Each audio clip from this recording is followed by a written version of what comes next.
79 సంవత్సరాలు పట్టింది ఈ దేశంలో ఒక్క కులగణన డిమాండ్ సాధించటానికి.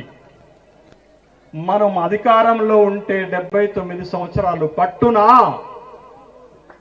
సమాధానం మీరే చెప్పాలి.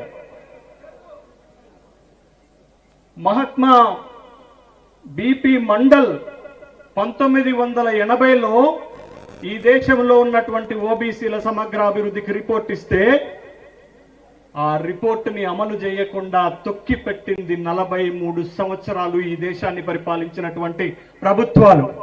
మనం అధికారంలో ఉంటే ఈ అన్యాయం జరుగునా? 2013లో సమైక్య ఆంధ్రప్రదేశ్ శాసనసభ సాక్షిగా బీసీలకు ఆర్థిక భరోసా కోసం సప్లాన్ ప్రకటన చేస్తే ఈ రోజుకు కూడా ఒక దశాబ్దం దాటిన తర్వాత బీసీలకు సప్లాన్ రాలేదు. మనం అధికారంలో ఉంటే, మన ప్రభుత్వాలు అధికారంలో ఉంటే ఈ అన్యాయం జరుగునా? ఈ దేశంలో బలహీన వర్గాల శక్తి ఎంత? పార్టీ పెట్టే బలముందా లేదా? పార్టీ పెడితే సక్సెస్ అవుతామా లేదా అనే సమాధానానికి మళ్ళొక 3 ఉదాహరణలు చెప్తాను. కర్ణాటక లాంటి ఒక రాష్ట్రంలో, సౌత్ ఇండియాలో ఉన్న మన పక్కన ఉన్నటువంటి రాష్ట్రంలో ఇవాళ సిద్ధరామయ్య అధికారంలోకి వచ్చారంటే దాని వెనకాల నిలబడ్డది అహిందా. దాని వెనకాల నిలబడ్డది అహిందా. మల్లన్న వెనకాల ఎవరు నిలబడతారో మనమే ప్రశ్న వేసుకోవాలా. ఇవాళ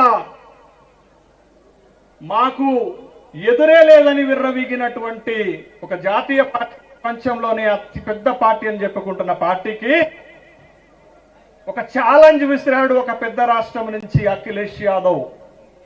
పాడ్, పిచాడ్స్, అల్పసంఖ్యాక్, దళిత్ అనే ఒక కాన్సెప్ట్ పట్టుకొస్తే 37 లోక్సభ స్థానాలు గెలిస్తే ఆ పార్టీ ఇవాళ మిత్రులపైన అధికారం కోసం ఆధారపడ్డది.